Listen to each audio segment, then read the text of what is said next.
Estamos en la noche del Viernes de Dolores y nosotros queremos darle la bienvenida a su programa Ven y Sígueme, el podcast de la Hermandad del Gallito. Este es la última emisión de esta Cuaresma 2024, en la cual pues le hemos acompañado al transcurso de esta Cuaresma, en la que hemos vivido diversas actividades, tanto en nuestra parroquia La Santísima Trinidad como también pues fuera. Y para nosotros ha sido un grato honor el poder llegar a sus hogares a través de estas frecuencias de Arcángel Cor por medio de nuestras plataformas digitales y de una manera tan particular que hemos querido compartirles a través también la transmisión de Ven y Sígueme podcast por la plataforma de YouTube, que es la plataforma oficial de la Hermandad del Gallito. Y en esta noche me acompaña Eric Aguirre también como parte de fórmula de esta noche del programa de Ven y Sígueme. Buenas noches, Udine. Buenas noches a cada una de las personas que nos sintoniza en este último programa ya de este podcast de la Hermandad del Gallito, donde pues un nuevo proyecto que iniciamos y que pues programa tras programa hemos venido pues tratando la manera de hacer lo mejor que podamos para que pues usted que nos sintoniza pues disfrute de estos bellos programas que hemos tenido para usted. Y hoy sí, lejos de decir, estamos llegando a la recta final, estamos iniciando otra jornada rápida porque pues estamos iniciando los preparativos de la consagración de nuestras veneradas imágenes de Jesús Nazareno Redentor del mundo y de nuestra Madre el Redentor Eric. Entonces, prácticamente este año no vamos a descansar porque terminando esto, bueno, tenemos ahorita las actividades preparativas para toda la Semana Mayor, que está próxima a empezar ya mañana en el Centro Histórico y en nuestra parroquia con las misas del Domingo de Ramos y luego pues todo el Tríduo Pascual. Y el Sábado Santo que tendremos la solemne procesión de pésame con nuestra Madre del Redentor y el Cristo sepultado de la paz. Por lo tal, tenemos todavía un montón de actividades aquí a la Semana Santa, al Sábado Santo y luego el 10 de abril, que es la fecha justamente en la que fuera entregada la imagen de Jesús Nazareno Redentor del mundo, que también estaremos a bien conmemorar. Así que pues prácticamente estamos despidiendo esta, digamos por así decirlo, franja de programas, pero no quiere decir que está terminando nuestras actividades. Sí, claro, como bien lo mencionas, Udine, yo creo que pues estamos próximos a una celebración muy grande, realmente estamos muy contentos por lo que se viene y esperando que pues cada una de las personas nos acompañe en estas actividades que tenemos preparadas durante este año 2024 que sí inició y todo, pero nunca pensamos que una noticia iba a cambiar directamente todo el año, porque realmente esa noticia nos llenó y creo que estamos muy contentos. Este año va a ser histórico, en el nombre de Dios, pues que todo nos salga bien, ¿no? Bueno, es que ya estamos un poquito recuperados de la larga jornada del cuarto domingo de Cuaresma, de lo que sucedió el pasado quinto domingo, cuando recibimos también al Redentor de Cautivos, que desde la parroquia Santa Marta llegó a visitar el barrio El Gallito. Y para nosotros siempre ha sido un gran honor poder caminar con estas procesiones de barrio. Ha sido una tradición también de parte nuestra, caminar en San Pedrito, en el Guardaviejo. Y bueno, y ahora que Santa Marta llega a visitarnos allá en el barrio El Gallito, pues también es un gran honor. Y para las personas que tendrán dudas respecto a las actividades, por ejemplo, de Pésame y Domingo de Resurrección también, que se están vendiendo turnos, por favor, en nuestra página oficial Hermandad del Gallito, pueden ingresar ahí al feed, ahí tendremos toda la información de la venta de turnos para damas y para caballeros, porque pues la procesión de Pésame está abierta para ambos, para que quieran llevar en hombros a nuestra Madre del Redentor, que sale este próximo Sábado Santo a partir de las 3 de la tarde y está ingresando a las 6 de la tarde. Y pues ya a las 8 de la noche estará iniciando el triduo, perdón, la vigilia pascual, que pues dará ya inicio con esta fecha de la Pascua. Así que, pues qué rápido pasó el tiempo, Eric. La verdad es que estamos empezando la transmisión de estos programas hace unas semanas y luego pues ya llegamos pasando por la procesión infantil, el cuarto domingo de Cuaresma, sin mencionar también la jornada de entrega de turnos el tercer domingo. Y ahora acá, pues ya por concluir, llegando a esta Semana de Dolores, justamente en la que muchas hermandades y mucha feligresía se lo dedica a nuestra Madre. Sí, así como lo mencionas, Udine, yo creo que ha sido una larga jornada de muchas horas de trabajo, de muchas actividades y que pues Gracias a Dios todo ha salido sin ninguna novedad. Esperamos que pues así sigan las cosas. Y Udine, yo creo que es momento de presentar a nuestro invitado de esta noche. Yo creo que es un invitadazo y creo que si lo puedes presentar, Udine. Gracias, Eric. Pues tenemos a Edwin, el licenciado. Edwin Quisquinay, pero pues que es como ese entre amigos, maestro. Bienvenido pues aquí al estudio del podcast de Ven y Sígueme, la Hermandad del Gallito. Bienvenido. Muchísimas gracias, es un gusto compartir nuevamente micrófonos con directos amigos, directas personas de la Hermandad del Barrio El Gallito. Sin lugar a dudas, una emoción, como mencionaba usted, ¿verdad?, al principio de este programa, que los sentimientos ya embargan de que estamos finalizando la parte cuaresmal para dar paso al Tríodo Pascual. Y qué mejor en este día dedicado a Nuestra Señora con sus 7 dolores. Brevemente, maestro, usted nos visita desde Zumpango, Zacatepeques. Así es un gusto compartir con ustedes desde... Cuéntenos cómo se vive también estas tradiciones allá en este lugar tan hermoso. Sin lugar a dudas, los bautizos que tiene el municipio de Zumpango tiene una trascendencia histórica desde hace muchos años, desde más o menos del siglo XVII. Ya hay mucha información documental sobre el tema de devociones, con las cofradías penitenciales. La única que está registrada históricamente es la de Jesús Nazareno, que en 2019 cumplió 300 años de existencia, ya que es de las pocas que tienen documentación en el interior del país. Y sin lugar a dudas, Zumpango también tiene una tradición muy importante, que mucha gente dice, bueno, los barriletes de Zumpango es lo icónico. Es lo icónico, sí. Pero más allá de esa devoción está no solamente la tradicional, el festival tradicional de los barriletes gigantes en noviembre, pero a lo largo del año tenemos muchas actividades. Y curiosamente, Zumpango Zacatepeques es conocido como Zumpango Alegre, porque a lo largo del año hay un montón de actividades. Inicia el año con actividades y finaliza el año con actividades, tanto religiosas, culturales, no digamos la parte de Cuaresma y Semana Santa, sin lugar a dudas. También tenemos nuestras propias procesiones en distintos días a lo largo de la Cuaresma, y recién pasado tuvimos la experiencia de volver a implementar la procesión infantil, que hace algunos años se había dejado de realizar, pero nuevamente la Junta Directiva actual se ha esforzado mucho por levantar la devoción de los niños y se ha logrado.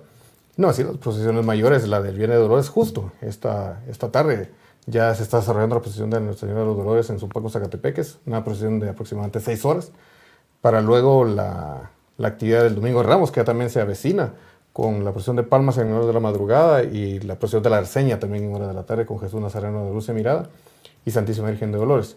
Y muchos, a partir de la restauración de Jesús Nazareno de Zumpango en 2018, empezó a tener mucha devoción. Y es una de las imágenes muy bellísimas que nunca nos imaginamos tener una imagen de gran trascendencia. Maestro, perdón que interrumpa, pero es que es difícil que pase desapercibido la bella imagen del Cristo de Nazareno de la Dulce Mirada. Yo tuve la oportunidad de conocerlo previo a su restauración, y ya desde entonces era una imagen, hablando desde el punto de vista académico, artístico, pues presenta unos rasgos muy hermosos que hablan mucho de la época en la que fue hecha, ¿verdad? Así es. Estamos hablando del Cristo sepultado, la Virgen de Dolores. Fuera de las imágenes de pasión, el patrón San Agustín, la procesión también que ejecutan en agosto con la Virgen de la Asunción, que es una bella imagen de la Santísima Virgen. Entonces, creo que en cuanto a nivel escultural, ustedes tienen una riqueza tan amplia pues, en el área de imaginería. Sí, de hecho, como les decía, de que las antiguas cofradías se esforzaron en su momento con concebir estas imágenes, por la cercanía a la antigua ciudad de Santiago, Guatemala. Hoy la Antigua, sin lugar a dudas, fue como el epicentro de toda esa influencia religiosa, y por tal razón Zumpango tiene su riqueza escultórica hasta la fecha, que los mismos vecinos celosamente los han conservado.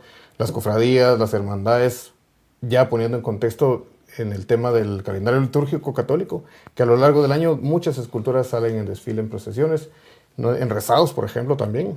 Y sin lugar a dudas la temporada cuaresmal y Semana Santa también adquiere sus propios bríos. Y bueno, así como lo tiene Zumpango, Zacatepeques, hay algunos lugares que poco a poco lo van forjando desde sus inicios. Tal vez el caso como sucede aquí en la ciudad capital, ¿verdad? Tal vez no son municipios, tal vez no son pueblos como que muy retirados de la urbe metropolitana, como es en el caso nuestro, como es el barrio del Gallito, en el cual pues hemos tenido la oportunidad de tener la dicha de ir observando la evolución del mismo, ¿no es así? Y entonces, vamos observando un comportamiento. De hecho, el mismo barrio del Gallito tiene un comportamiento no sé si el término será bien antropológico, de como que fuera un pueblo, digamos, del interior de la República. Es bien interesante porque al final el origen del barrio El Gallito, como quizás muchos de ustedes televidentes y ustedes directos amigos conocen el origen del mismo, que era una antigua finca. Sí. Entonces, recabando la información documental que he estado investigando, porque me llama mucho la atención el origen de estos barrios que han sido muy trascendentes en la vida de la ciudad de Guatemala. Quizás conocemos los barrios más antañones, la parroquia y otros barrios, por ejemplo, del Guarda propio, ¿verdad? Que sus bríos los adquiere tanto para enero con el rezado de la Virgen del Cornadillo. La Villa, que de hecho era antes era un municipio también. Era un municipio, sí, en su momento era un pueblo. Claro. Pero luego con las reformas gubernamentales, ¿cómo va a pasar de ser un municipio a un barrio periférico de la ciudad? Claro. Y los mismos testimonios de algunos vecinos en su momento. Yo recuerdo mucho en testimonios escritos que dejó en su momento un famoso altarero guatemalteco. Y que sí fue muy, muy maestro de varias generaciones de artistas en Guatemala en la altarería. Y él mencionaba de que era distante viajar desde el barrio del Guarda hasta el centro de la ciudad. Casi era una odisea, porque cruzar todo lo que es la avenida Bolívar, esas calles polvorientas, caminar toda esa parte, era un viaje muy bonito, porque uno va pasando entre cómo salir de un entorno rural, si lo queremos decir, a entrar a las casas ya muy vistosas del centro histórico de la 24 calle, lo que antiguamente era el barrio San Gaspar. Claro. Estamos hablando de lugares que incluso la gente mencionaba como para ir a comer su tostada, para ir a pasear. Y hoy en día decimos pues la zona tal y que nos queda cerca ahora en vehículo a tantos minutos, ¿verdad? A 1 hora. Sí, y, ahora y que en aquel entonces fueron así. El cantón Barrios Varías, que es hoy en día el barrio de Santa Marta también, ¿verdad? Que fue uno de los primeros constituidos también. Y lo curioso es que pues cerquita del centro histórico surge la intención de crear un barrio obrero, ¿verdad? Para darle cabida habitacional a varias personas que estaban empezando a venir a habitar la ciudad de Guatemala. Creo que este fenómeno empieza a suceder luego de los terremotos de 1917, maestro. Sí, recordemos que Guatemala es un país sísmico. A lo largo de su historia hemos crecido con terremotos. La misma ciudad de Guatemala ha crecido con terremotos. Por eso se le conoce como la ciudad viajera. No solamente por cuestiones de catástrofes naturales, sino que también a veces la cuestión política. Recordemos que la fundación, y justamente este año se conmemora el 5º centenario de la conquista. Entonces veamos cómo viene arrastrando ese concepto de ser una ciudad que nace en un campamento militar en el antiguo reino Cachiquel de Ximché, que no perdura mucho tiempo. Luego se pasa al Valle de Almolonga, en donde perdura pocos años, pero a raíz de la catástrofe del volcán de Agua se destruye un 10 de septiembre. Entonces eso obliga a la misma población a migrar. De los pocos sobrevivientes, tienen que migrar hacia el norte del valle. Entonces se establece ya en el Valle de Panchoy, como hoy la conocemos en la sede de la antigua Guatemala, que muchos decían, bueno, es un lugar alejado de los peligros de los volcanes específicamente. Recordemos que el tema de las lluvias que fue tan constantes. De hecho, en el libro de Cabildo II, que fue publicado hace algunos años, que se rescató y se encontró este libro perdido por muchos años, casi un centenar de años, que se consideraba perdido y se encontró en una biblioteca en Estados Unidos. Y sí menciona justo cuál fue el detonante, que los mismos conquistadores, al ya ser habitantes de la ciudad, van a empezar a talar muchos árboles. Y eso fue la causa por la cual la erosión vino a causar esa catástrofe, en donde murieron varios personajes históricos, entre ellas la famosa Sinventura, la esposa del conquistador Pedro Alvarado, doña Beatriz de la Cueva. Y así vamos a encontrar que también muchas de esas personas lamentablemente murieron por el deslave de lodo, piedras, los troncos de los árboles que se habían quedado a la intemperie por el corte de los mismos. Y no digamos todo lo que es la parte del gobierno de Guatemala en ese entonces. Recordemos que estaba naciendo una ciudad. Pero después, como esa catástrofe obliga a toda esa población a emigrar. Y si hacemos un paralelismo y saltando al siglo XX, en el caso del Gallito, nos damos cuenta que también marca un detonante de cómo la ciudad se convierte también en ese epicentro para la búsqueda de nuevas formas de vida, nuevas condiciones de vida, y eso obliga a que esta antigua finca, que luego, bueno, anteriormente también era considerado como una fábrica de ladrillos, cómo la gente poco a poco empieza a tener esa identidad con el barrio. Y entonces, gracias al presidente Lázaro Chacón, aquí mencionamos de cómo los gobiernos también fomentan ese tema darles y dotarles una vivienda digna, un espacio de propiedad para la gente.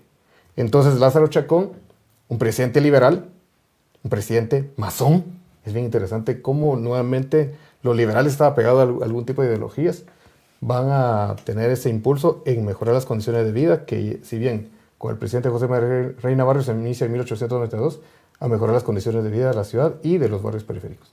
Es interesante, aquí quiero tocar dos temas, maestro, hablando. Uno de los datos curiosos de nuestro barrio también es que en los primeros planos que hay sobre la ciudad era que estaba bañado por un lago que era conocido del lado, digamos, como del centro histórico, San Juan de Dios, y del lado, digamos, de donde estaba la finca era Llanos de Palomo. Y comprendía, si no estoy mal, creo que de la 13 calle, como para la 15 calle de la avenida Cementerio, digamos como para la segunda avenida, algo así. De hecho, por eso es que se da cuenta que cuando uno viene sobre la 14 calle bajando, buscando el Gallito, digamos, bajando ya la segunda, tercera avenida hay una bajadita y luego hay una subidita, pues justamente que todo ese lugar fue secado, ¿verdad? Sí, recordemos que la ciudad de Guatemala, en su emplazamiento original, después del traslado de los terremotos de 1763 de Panchoy a la ermita, sí habían bastantes fuentes de agua. Y eso es lo que querían los ingenieros militares, porque si no hay agua, entonces ¿cómo se va a formar? Va a vivir las personas. Por eso incluso osadamente van a traer el agua de Pinula por medio del acueducto de la Culebra, de los llanos de la Culebra, lo que hoy es la avenida Hincapié. Y curiosamente todo ese sector de la avenida Hincapié era propiedad de una familia de los Arribillaga. Y tenían unas propiedades enormes, que llegaban hasta Petapa, vía Canales, Villanueva. Sí. Llegaba hasta lo que hoy es Mushbal. O sea, eran unas familias que tenían unas propiedades enormes y ahí tenían fuente de agua. Pero se dieron cuenta que la ciudad no se abastecía con esa cantidad de agua, traen el agua de Misco. Entonces ya al tener dos fuentes de agua de ambos extremos, de oriente y poniente, eso va a ayudar a mejorar las condiciones de vida de la ciudad. Pero después se van a topar que en los primeros planos, realizados entre 1778 y 1780, ya aparecen las fuentes de agua. Curiosamente, en lo que antiguamente era al pie del castillo de San José Buenavista, había una laguna que se llama la Laguna del Soldado. Que se ahogó un soldado. Se ahogó a raíz de eso, por eso que se le nombra así, la Laguna del Soldado. En zona 9, lo que es Tívoli, había otra laguna. Y lo que usted mencionaba de ese sector entre la 13 y 14 calle de Avenida Cementerio, existía otra laguna que era la laguna de San Juan de Dios y el Llano de Palomo. Entonces veamos otra vez cómo el agua siempre ha sido indispensable para desarrollar una nueva urbe, un nuevo barrio. Y eso, con lo que usted mencionaba, tanto lo de cómo el barrio va a tener ese enclave importante, a pesar de ser un barrio periférico, va a tener una importancia que con el paso de los años va a tener una gran trascendencia. Hay otro paralelismo aquí que se me hace interesante también retomar, mejor dicho.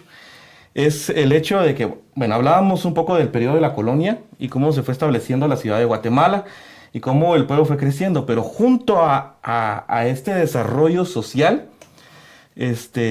surgen las devociones y van de la mano con el crecimiento del pueblo y van acompañando de una manera paralela, ¿verdad? Pero a la vez en una misma dirección.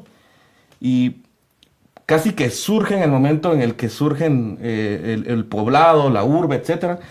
Y tal es el caso como en el barrio del Gallito, ¿verdad? Que a los años de ya estar constituido el barrio y tal vez 2 años de haber sido nombrada parroquia por la Arquidiócesis de Santiago de Guatemala, la Santísima Trinidad, llega una imagen que iba a ser muy fundamental en la devoción del pueblo del barrio del Gallito.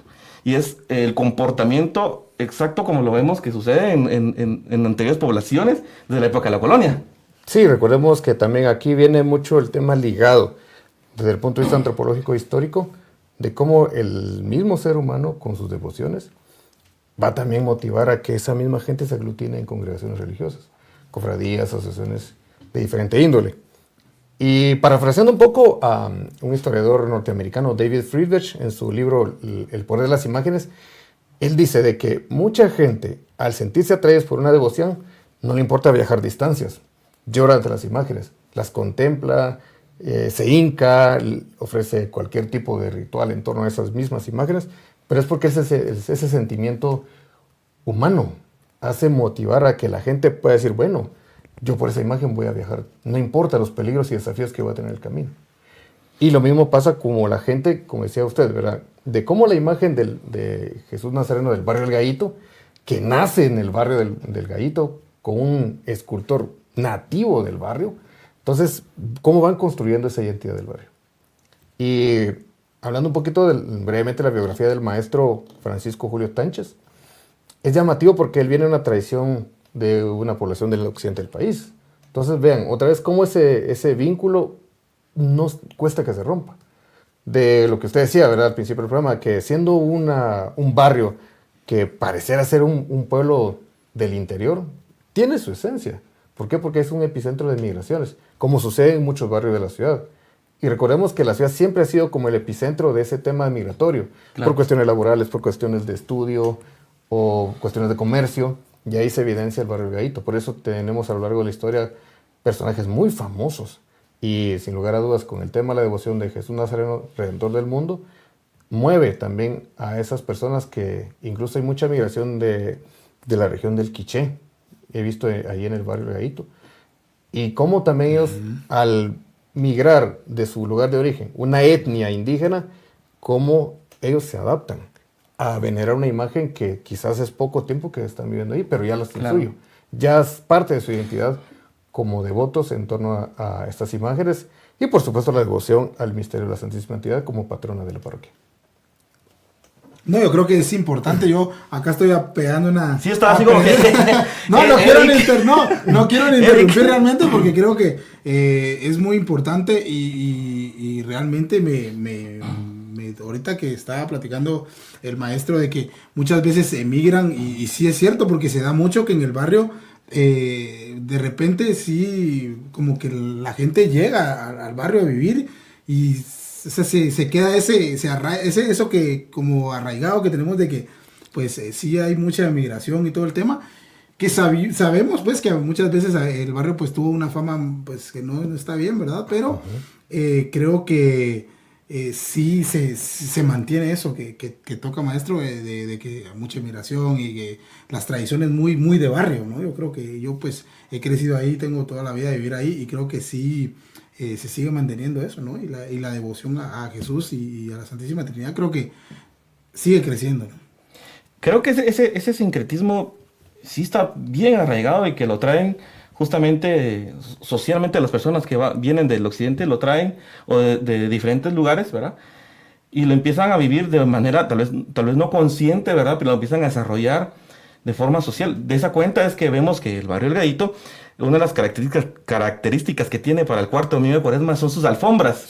Y es también la vivencia que tiene el pueblo para poder recibir el cortejo procesional del cuarto domingo de Cuaresma. Pero vamos nuevamente a lo del principio, ¿verdad? Porque hay una cuestión que los ha afianzado socialmente desde el inicio, desde la crianza, desde la devoción. Por ejemplo, aquí fuera, detrás de cámaras, pues está Alex con su hijo Carlitos, y Carlitos pues recibe esa devoción, recibe esa tradición, recibe esa fe de parte de Alex, y Alex la recibió de don Eric, y así don Eric también lo recibió de sus padres, y se viene creando ese vínculo de devoción desde los que pues estuvieron aquí en el barrio, afianzados desde sus inicios, ¿verdad?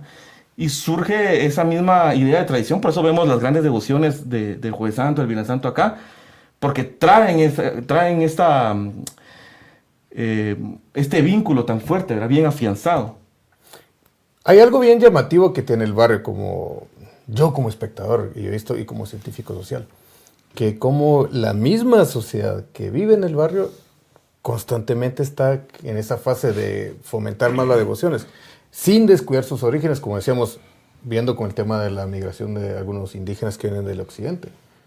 No es que están cambiando su cultura, ellos están enriqueciendo su cultura. Porque si bien viene una tradición indígena donde la cosmovisión es muy distinta a lo que vemos aquí en la ciudad de Guatemala, ellos lo que están haciendo es también construyendo y formar parte de esa cohesión cultural y social. Porque no solamente decir, bueno, yo soy del occidente, me afianzo mis costumbres y venir a la ciudad y no la voy a respetar. Al contrario, la respetan y dentro de su círculo familiar la fomentan, sí. Y decir, bueno, estamos en otro ámbito residencial, otro ámbito totalmente distinto al nuestro, a nuestros orígenes, que quizás los abuelos, tatarabuelos enseñaron de una forma distinta, pero al venir a la ciudad de Guatemala todo cambia. Y como le digo, se afianza y se enriquece. Que eso es lo que tenemos como una visión, ¿verdad?, de país, de ser tolerantes con nuestras culturas. Por eso yo soy muy crítico en el sentido con eso de los 4 pueblos. Bueno, si los acuerdos de paz lo mencionaron así, pero al final lo que estamos haciendo es cuestionar que tenemos tradiciones propias de los indígenas dentro de las tradiciones de los mestizos o ladinos, como ese término que también yo la critico mucho, ¿verdad? Pero al final somos parte de un solo país. Claro. Que estamos afianzando las culturas y respetándolas y también siendo parte de nosotros. Y como vemos en el barrio Gallito, las alfombras de flores es una tradición puramente prehispánica, pues. Claro. Mientras que las alfombras de acerrín es de una tradición puramente europea hispánica. Entonces veamos cómo los devotos, al paso de las imágenes del Redentor del mundo y la Madre Redentor, van ofreciendo esos regalos, esas ofrendas como muestra de cariño, amor, devoción, por concederles un milagro. Y ahí se evidencia. Las flores, el corozo, el pino, las alfombras de acerrín. O sea, hacen una ofrenda mixta, que también eso es parte de la identidad, que si bien estamos acostumbrados a ver a la antigua con las grandes alfombras decoradas, que se van a ver otra vez para el Viernes Santo en el Paso de Jesús de la Merced de la Antigua por la calle H. Los Herreros, con diferentes familias que ya las conocemos.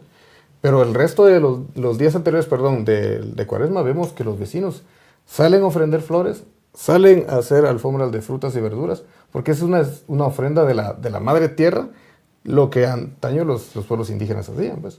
Las ofrendas en temporada de lluvia, escasez, ahí está arraigada también la población indígena, que también los que residen en el barrio del Gallito, como decía, están enriqueciendo su cultura. Claro, como decíamos, es como una herencia de sincretismo que no se puede obviar, no se puede eliminar, sino que al contrario evoluciona y se va adaptando y se va haciendo una amalgama conforme se va constituyendo la creencia de los pueblos, ¿verdad? Con la herencia cristiana, la herencia precolombina, ¿verdad? Si no estoy mal. Entonces, es interesante cómo llega hasta nuestros tiempos, hasta nuestros hogares, hasta nuestra cuadra, toda esa trascendencia cultural desde esos tiempos. No, incluso, Dile, perdón que te interrumpa, solo para agregar ahí algo. Las filas de nuestra hermandad es puramente gente del barrio. O sea, somos el 95%, si no estoy mal, de la hermandad, somos del barrio. O sea, eso es muy bonito porque, como decía Odine, viene de generación en generación y seguimos, creo que la misma línea, ¿no? Nos lleva hasta... O sea, en mi caso ahorita me toca a mí trasladárselo a mi hijo y que siga la tradición.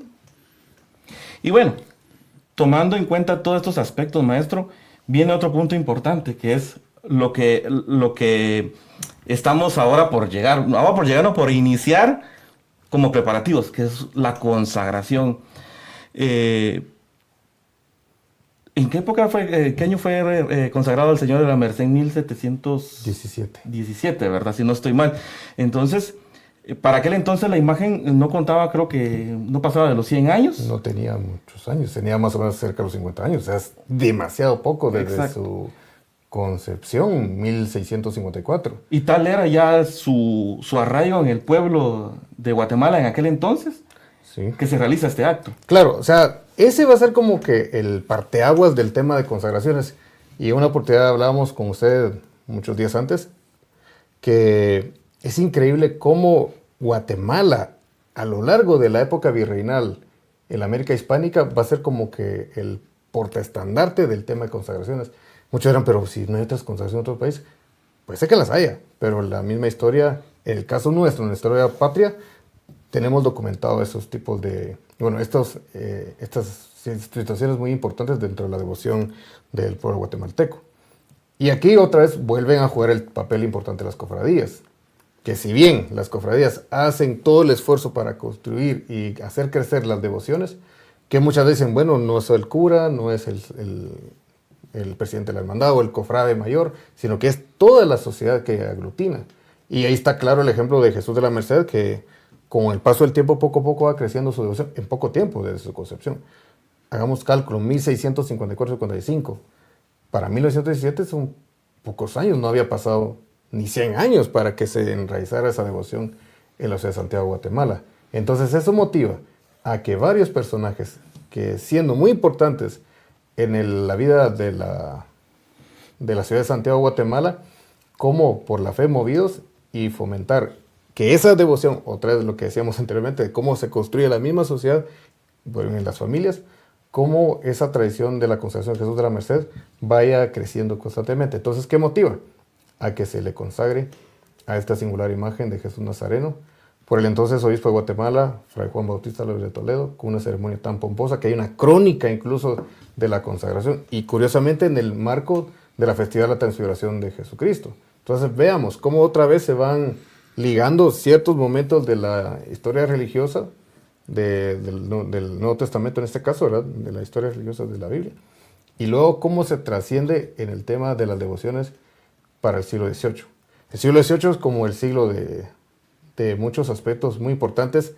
Cambio de dinastía política que gobiernan en España, de los Habsburgo a los Borbones, que en su momento los Borbones va a hacer unos cambios radicales en tema de la relación de la corona y la iglesia.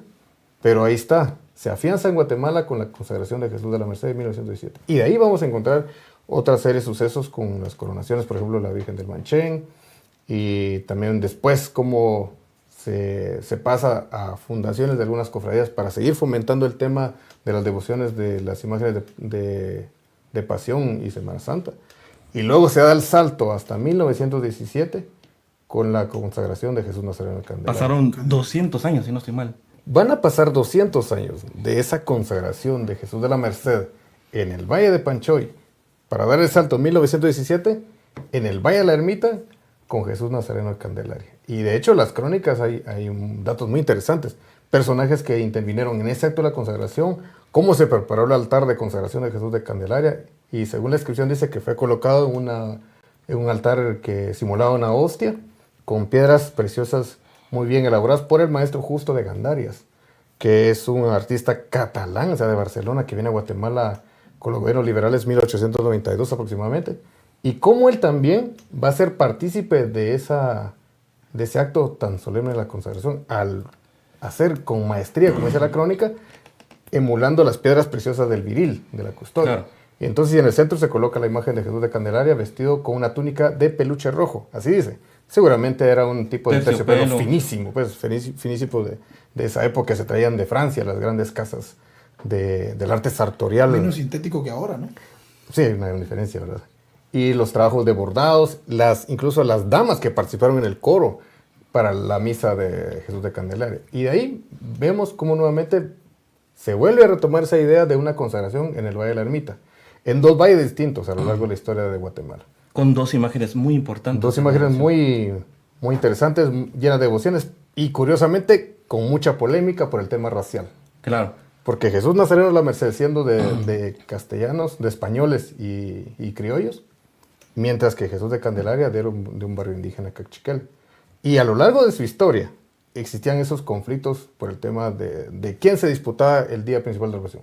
Si Jesús de la Merced saliera en hora de la noche, tarde-noche del Jueves Santo, y Jesús de Candelaria también. Entonces, de hecho, en la documentación consultada y de lo que se ha logrado investigar, tanto de Jesús de la Merced en su historia y Jesús de Candelaria, siempre existía el conflicto. Hasta incluso el Papa tuvo que intervenir para calmar las aguas de esos conflictos entre esas dos grandes cofradías, uno de los españoles y criollos y la de los pueblos indígenas cachiqueles.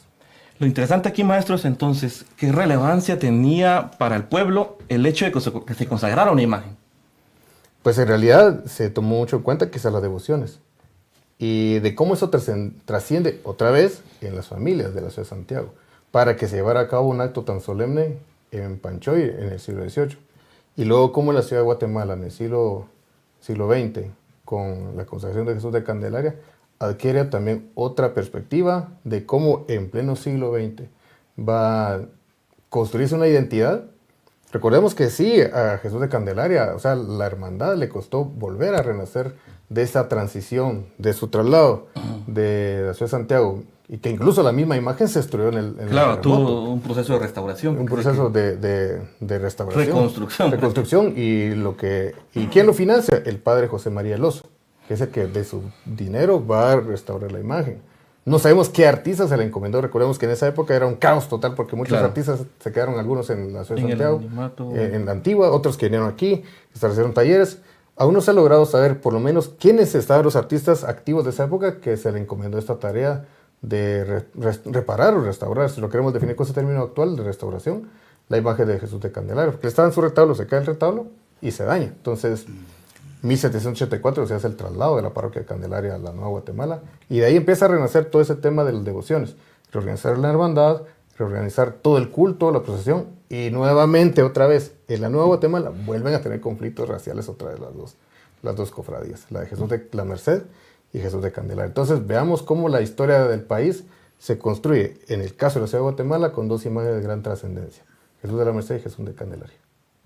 Es interesante porque entonces vamos a lo que decíamos desde el principio, ¿verdad? La sociedad siempre va a la par, incluso de sus devociones, va a la par de su fe, y en este caso figurado justamente en las imágenes de devoción, que en este caso son las imágenes de Jesús Nazareno, ¿verdad? Así es, entonces, como después, ya en la segunda mitad del siglo XX, la consagración de Jesús Nazareno Santa Teresa, la consagración del Señor Sepultado de la Escuela de Cristo, la consagración también del Señor Sepultado de Santo Domingo, o sea, Santo también, Domingo en los años 70. Ajá, los años 70, y de ahí cómo viene la serie de consagración de algunas imágenes.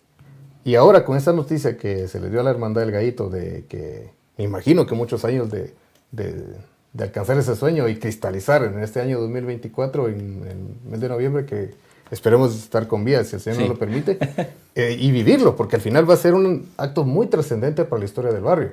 No solamente para el barrio, sino que a toda la población que reside en el barrio. Y los propios devotos, porque yo sé que cada vez, año con año, aumentan los devotos que vienen a la ciudad y querer llevar en hombros al Señor, el Redentor del mundo. Entonces, otra vez vean cómo la misma sociedad ha hecho construir esa devoción y se ha arraigado en las familias, no solamente del barrio, sino que también de otros barrios, como usted bien apuntaba, que la hermandad participa en otras procesiones de barrio. Entonces, al final es una cohesión y un hermanamiento que están haciendo la misma sociedad guatemalteca en la capital de los barrios, y eso también van fomentando y crecer la devoción de las mismas. Y sin lugar a dudas creo que va a ser un acto muy trascendente para la parroquia y la Hermandad del Gallito en este 2024. Y es interesante como que se repitiera este fenómeno, ¿verdad? Nace un pueblo y junto a ello nace una devoción, crece a lo largo de la historia, se afianza, se vuelve trascendental para incluso la vivencia del pueblo, del barrio, de ahora en este aspecto. Y llega la reafirmación del mismo a través de su consagración. Si ya se habían dado pasos que daban a entender la dimensión a la que se había llegado la devoción a la imagen de Jesús Nazareno y nuestra Madre Redentor, con ir mucho más adentro del centro histórico, que en muchas generaciones solo quedó en su imaginación, en su ilusión, y no llegaron ni a ver, ahora, mucho menos por ahí hablar de una consagración remota, hasta para los que crecimos allá por los años 90 caminando con el Redentor, y hoy en día 80 brazos, que llega hasta catedral y que tiene ahora de cantidad de devotos. Sin embargo, la devoción se forja en la capilla, ¿verdad? Vemos la devoción de las personas todos los viernes a rezar ante Jesús Nazareno, de utilizar la capilla que nuevamente ha sido puesta en veneración a la imagen de Jesús Nazareno y nuestra Madre Redentor, ahí bajo la torre mayor de la parroquia, y que la gente lo usaba como tradición difuntos, ¿verdad? No lo hacían en las casas, sino que ahí iba y hacer sus rezos difuntos a los pies del Nazareno. Del exterior del barrio, tensión esperar el paso del Nazareno por el cementerio general, ser partícipes de ese homenaje póstumo, ¿verdad? Cómo a lo largo de los años se va forjando este tipo de tradiciones que al final de cuentas se constituyen hoy en día de lo que es una procesión del cuarto domingo de Cuaresma, una devoción al Nazareno, de finales de los años 40, podríamos decir, con características de un escultor con comienzos de conocimientos de escultura, un alumno prácticamente, si no estoy mal, del maestro Montúfar, y llega a tener esta dimensionalidad de devoción? Bueno, aquí hay algo importante que también, no solamente decir, bueno, la misma gente del barrio Claro. son los artífices que decían. Pero aquí también es importante mencionar, recordemos que la Hermandad del Barrio El Gallito fue fundada en el 2 de febrero de 1950, de don Aquilino Corado. Y empieza donde lo que la Hermandad ha hecho crecer con sus distintos presidentes que han pasado por ella. Y a ustedes felizmente les toca esta experiencia de vida que creo que va a ser única y su memoria no se les va a borrar. No, porque definitivamente no. Ustedes los que van a tener esa dicha y la bendición de poder ver el acto de consagración de las tan veneradas imágenes del Señor Redentor del mundo y la Madre Redentor. Entonces el maestro Tánchez creo que sí también nunca se imaginó que esta imagen llegara a un impacto enorme del tema de la devoción en el barrio, a pesar de que, como dice usted, de que una talla que difiere mucho de otras tallas que muchos conocemos de nazarenos conseguidos en Guatemala a lo largo de su historia, de diferentes épocas, de lo que en términos de historia del arte se le clasifica como barroco, neoclásico, ya una tendencia un poco más reciente, pero siempre es la tradición de la escultura guatemalteca de calidad, trascendido desde muchos siglos, que según los mismos autores de época del siglo XVIII decían que competían con grandes esculturas de Roma y Nápoles. Claro. Y cómo hasta hoy en día las grandes escuelas, que en su momento fueron la identidad de Guatemala en el arte escultórico, y luego como el maestro Tánchez, que nace su inspiración de sus gubias, de sus formones, al dejar una hermosa imagen que, independientemente, si lo analizamos bajo la óptica de un análisis artístico, tiene una calidad extraordinaria. Y sin lugar a dudas, creo que el tema de la restauración hace algunos años, creo que la gente quedó sorprendida al conocer que en su momento quizás así era la fisonomía del nazareno, con su policromía, con sus encarnados, todo el tema de cómo el maestro Tánchez, inspirado por el Espíritu Santo, al crear una imagen tan única. Y no digamos la Madre del Redentor también, que al final, otra vez, cómo eso van construyendo la identidad del barrio. Y vemos cómo la trascendencia otra vez de la misma sociedad del barrio del Gallito ha hecho crecer y fortalecer estas devociones, especialmente en torno a la pasión de Cristo. Y hoy en día pues ya llegamos a estar meses de conmemorar la consagración del Nazareno, y de verdad que para muchos de los que estamos dentro del mismo, pues realmente es increíble el poder que vamos a ser como partícipes de esta actividad tan importante.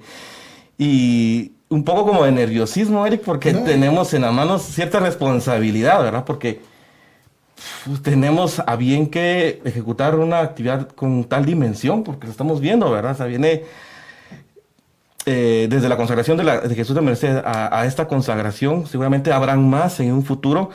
Creo que para nosotros es como llegar a la joya de la corona. Así es. No, y yo creo que nosotros lo hemos platicado, Dine, en ocasiones fuera de micrófonos y todo, en reuniones, de que hemos sido una generación bendecida con muchas anécdotas e historias que han ido surgiendo durante los años. Y yo creo que es importante porque vamos a vivir algo histórico, que realmente, como bien lo decía el maestro hace un ratito, lo veíamos como un sueño, ¿no? Y ahorita ya verlo hecho realidad, pues en un par de meses lo vamos a poder vivir si Dios nos presta la vida. Yo creo que es algo que no lo imaginábamos. Antes lo pensábamos, lo hablábamos, y ver que ahora pues va a ser un hecho. Yo creo que es muy bonito pensarlo. Y de un escultor que en su momento creo que era joven, ¿no? Yo que era muy joven, y plasmar de esta manera una imagen que ahora tiene una emoción, una devoción pues muy grande. Yo creo que es muy bonito, ¿no? 24 años tenía. 24 años, sí, era 24 joven. años. Por mucho tiempo se manejó la tradición de que tenía 18. Uh-huh. Luego al descubrir en la fecha verdadera de su nacimiento, se entendió que era de 24 años. Maestro, entonces, desde los ojos de un historiador, ¿cuál es la relevancia de una consagración de una imagen de devoción como en este aspecto? Bueno, aquí tenemos que remontarnos un poco al Concilio de Trento. El Concilio de Trento creo que fue también esa parte de afianzar a la Iglesia en el periodo de la Contrarreforma. Recordemos que la Iglesia Católica en esa época, en el primer tercio del siglo XVI, estaba saliendo de una crisis religiosa. Doctrinal. Por eso es que Lutero se va a afianzar con gran fuerza. en el ámbito político de querer también decir, bueno, ¿qué está pasando en la Iglesia Católica? ¿Cuál es lo que está desviándose de su verdadero concepto como iglesia? Entonces él saca provecho de ello y es por eso que crea la Iglesia Protestante.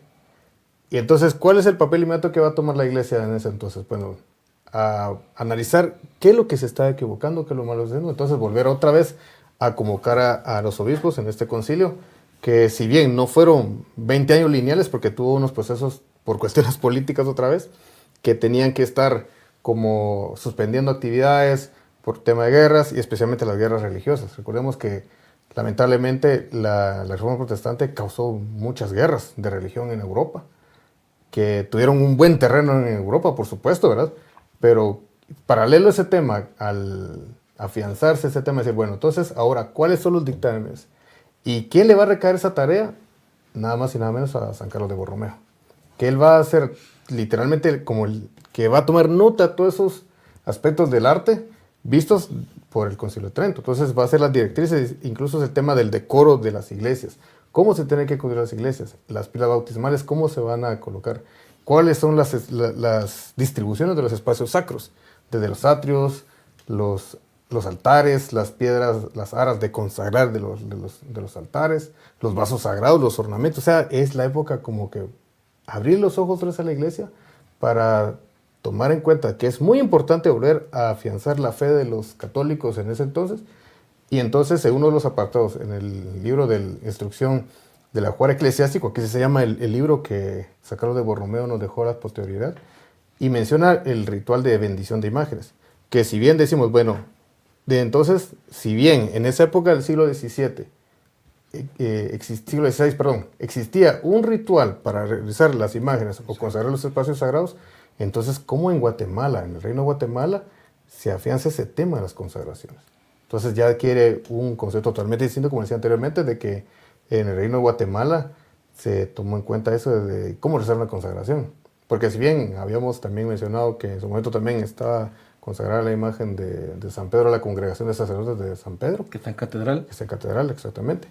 Pero después, cómo la misma Iglesia Católica en la diócesis de Guatemala va a tomar ese punto para que una imagen tenga ese valor de la consagración, que va más allá de las devociones, que muchas veces, bueno, pues a veces decimos la venerada imagen de Jesús de tal apelativo, la venerada imagen de la Santísima Virgen de tal apelativo. Pero al decirle ya consagrada imagen de Jesús Nazareno, yo creo que ese es un gran compromiso. Pero como la misma gente también tiene que identificarse y decir, bueno, al ya tener esa categoría de consagrado, es un compromiso que tiene que asumir también la feligresía. Porque no solo decir, bueno, el momento importante de la consagración quedó muy bonito, reflejado en videos, en fotografías, todo. Pero, ¿dónde está el compromiso del laico? ¿Dónde está el compromiso del feligrés? El que camina en andas, a los lados de las andas, el que camina en filas, el que cada viernes va a ofrenderle sus oraciones en su capilla. Entonces, la trascendencia, bajo la óptica de un historiador, creo que es de mucha importancia para la vida religiosa de una comunidad. Y es que es interesante justamente observar el rito, porque emula mucho, por ejemplo, la consagración de un religioso o una ordenación sacerdotal. Se ungen las manos, los pies, la cabeza. Acto que en una persona tiene mucho más sentido que en una imagen, ¿verdad? Pero al decir que la imagen tiene fin de su existencia a través de la población, de la feligresía, podríamos estar diciendo que nosotros en el momento del bautismo recibimos esa misma unción. Uh-huh. Volvemos como que simbólicamente el pueblo o quienes profesan esa devoción ante esa imagen, estamos recibiendo, solo que lo hacemos a través de la imagen, ¿verdad? Y es un compromiso muy, muy importante, que de por sí, en cuanto a culto, en cuanto a rito, la imagen de por sí, a quien representa ya debería tener esa dignidad, ¿verdad? Con esta reafirmación que la iglesia hace al pueblo, constituye de una manera muy especial para nosotros también. Así es, porque incluso en las consagraciones de las iglesias, hay un testimonio muy llamativo que quisiera hacer como un breve paréntesis sobre el tema de consagración de iglesias. Cuando se estrena la iglesia de la Merced aquí en la Nueva Guatemala en 1813, el arzobispo de ese entonces, Fray Ramón Casaus y Torres, va a consagrar en horas de la madrugada a puerta cerrada las cruces en las pilastras y los pilares de la iglesia. Entonces es un ritual muy íntimo. Que muchos dirán, bueno, entonces ¿por qué se cambió que es un acto público? Lo que pasa, recordemos que los concilios hacen también los cambios, que si bien en 1813 estaba vigente el concilio de Trento, entonces por eso es que se hacía con una gran solemnidad, gran pomposidad de consagrar iglesias. Otra vez volvemos al tema del libro de instrucciones del ajuar eclesiástico de San Carlos de Borromeo, porque así lo estipula, así lo dice, claro, de todas esas sesiones del concilio de Trento. Entonces ahora, al pasar a una imagen, creo que se permite que la feligresía tenga ese contacto visual de cómo se realiza un acto de consagración, desde ungir la frente, el pecho, las manos, los pies de la imagen al momento de ponerle las cruces de consagración. Entonces eso ya hace partícipe a la sociedad de que, como decía, los cambios de la iglesia a través de los concilios, cómo se permite que el feligrés tenga esa cercanía con estos actos tan trascendentales de las consagraciones. Definitivamente creo que vamos a pedir otra hora, don Víctor, porque este tema tiene para más. Y gracias a Dios, sí se da. Gracias a Dios vamos a tener más programas durante el transcurso del año para poder hablar de esto, porque realmente, justamente eso queríamos traerlo, maestro, este Viernes de Dolores, porque queríamos cerrar con broche de oro. Se nos vienen unas fechas muy importantes y eventos muy importantes y queríamos tener como ese concepto, ¿verdad? Pues no solo decir vamos a consagrar a Jesús, sino pero ¿qué hay detrás de ello, verdad? Y por eso tuvimos a bien que retomar casi que de sus orígenes la historia de la vida social, ¿verdad? En la cual muchas veces viene vinculada las devociones y lo vemos en la colonia y lo vimos así como en paralelismo con nuestro barrio. Y llegamos a este punto conclusivo de la consagración y ya para ir terminando, porque ya tenemos que terminar, pues es muy importante entonces ya comprender la relevancia del mismo Eric. No, la verdad que yo quedé pues sorprendido, casi no pude platicar porque pues la verdad es que estás anotando mentalmente. Hoy vine a aprender realmente y fue un programa de verdad que dejando el lado devocional también pues aprende uno ciertas cosas detrás, como decís, viene detrás de la consagración que hay, ¿no? Que hay y qué va a representar luego de. Entonces yo creo que es importante seguir con ese culto que le tenemos a la imagen y pues consagrado o no consagrado, de igual manera creo que todo tiene que seguir igual, ¿no? La devoción y el amor que le tenemos a nuestra imagen pues creo que tiene que seguir, ¿no? Muy bien, gracias maestro por habernos acompañado en esta noche. Pues hoy prácticamente vino a cerrar con broche de oro este programa, ¿verdad? La última de esta franja que tuvimos a bien poder estar con ustedes. Agradecemos a Alma Contreras, a Víctor Mirón, que han estado acompañándonos no solo en estas transmisiones, sino también en nuestras transmisiones de nuestras actividades. Vamos a tener más tiempo para poder hablar, extender estos temas, porque vamos a tener más programas más adelante, así que le agradecemos, maestro, las puertas de Ven y Sígueme de nuestra hermandad son abiertas para usted también cuando desee, ¿verdad? Y le agradecemos que haya aceptado la invitación el mismo. Y usted, querido amigo, pues que siempre nos acompaña en estas transmisiones, le agradecemos por toda esta jornada de la Cuaresma en la que nos ha acompañado y que ha tenido a bien pues estar con nosotros y disfrutar de estos grandes temas que estuvimos ahí en compartir. Será hasta una próxima y que Dios le bendiga. Feliz noche y que tenga una buena Semana Santa. Feliz noche. Feliz noche.